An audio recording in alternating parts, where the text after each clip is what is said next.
Welcome to AP news. Palnadu జిల్లా నూతన ఎస్పీగా కంచి శ్రీనివాసరావు ఈరోజు బాధ్యతలు చేపట్టారు. బాధ్యతలు స్వీకరించిన అనంతరం ఎస్పీ మీడియాతో మాట్లాడుతూ రానున్న 100 రోజుల్లో పల్నాడు జిల్లాలో గంజాయిపై ఉక్కుపాదం మోపుతానని, అలాగే చట్ట వ్యతిరేక కార్యకలాపాలకు పాల్పడిన ఎటువంటి వారినైనా ఉపేక్షించేది లేదని, జిల్లాలో తప్పుడు కేసులు ఎవరైనా పైన బకాయించి ఉంటే త్వరలో వాటిని పరిష్కరిస్తామని, ప్రజల పట్ల ఎవరైనా అమర్యాదగా ప్రవర్తించినా తన దృష్టికి తీసుకురావాలని ఎస్పీ కంచి శ్రీనివాసరావు మీడియా ద్వారా మాట్లాడారు. గతంలో కూడా ఎస్పీ కంచి శ్రీనివాసరావు అనంతపురం, విశాఖ, విజయవాడ జిల్లాల్లో పనిచేసి 2 రోజుల కిందట జిల్లాల ఎస్పీల బదిలీల్లో భాగంగా పల్నాడు జిల్లాకు నూతన ఎస్పీగా కంచి శ్రీనివాసరావు బాధ్యతలు చేపట్టారు.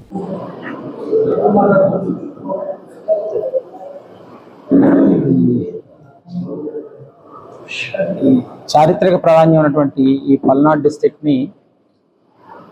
డిస్ట్రిక్ట్కి ఎస్పీగా నాకు ఈ అవకాశం ఇచ్చినటువంటి గౌరవ ముఖ్యమంత్రి గారికి, మా డీజీపీ గారికి, మా సీనియర్ ఆఫీసర్స్ అందరికీ కూడా హృదయపూర్వక కృతజ్ఞతలు. ఈ మధ్యకాలంలో ఎలక్షన్స్ జరిగిన దగ్గర నుంచి కూడా పల్నాడు డిస్ట్రిక్ట్ గురించి నెంబర్ ఆఫ్ ఇష్యూస్ అవి చూడడం జరిగింది.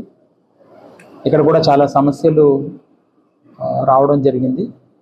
వాటన్నిటినీ కూడా నా ముందు పనిచేసినటువంటి అధికారులు వాటిని సమర్థవంతంగా పరిష్కరించడం జరిగింది.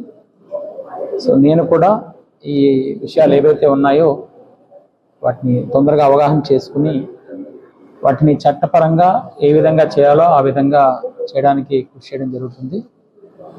ముఖ్యంగా ఏదైతే చట్ట వ్యతిరేకంగా చేసిన వాళ్ళు ఎవరైతే ఉన్నారో వాళ్ళ పట్ల చట్టపరంగా ఎంత ఎక్స్టెంట్కి అయితే మనం యాక్షన్ తీసుకోగలుగుతామో అన్నింటినీ ఇంప్లిమెంట్ చేయడం జరుగుతుంది. ఏదో ఒక సెక్షన్స్ పెట్టి ఏదో చేసి అక్కడ వరకే కాకుండా ఫర్దర్ యాక్షన్ ఏదైతే తీసుకోవాలో వాటిని కూడా డెఫినెట్గా చేయటం అయితే జరుగుతుంది. అట్లాగే ఎవరి మీదైనా ఏమైనా తప్పుడు కేసులు కానీ ఎక్కడైనా ఏమైనా జరగకుండా కానీ జరిగినా కూడా ఇమీడియట్గా తెలుసుకున్న వెంటనే మాత్రం వాటి పట్ల ఖచ్చితంగా స్పందించడం జరుగుతుంది.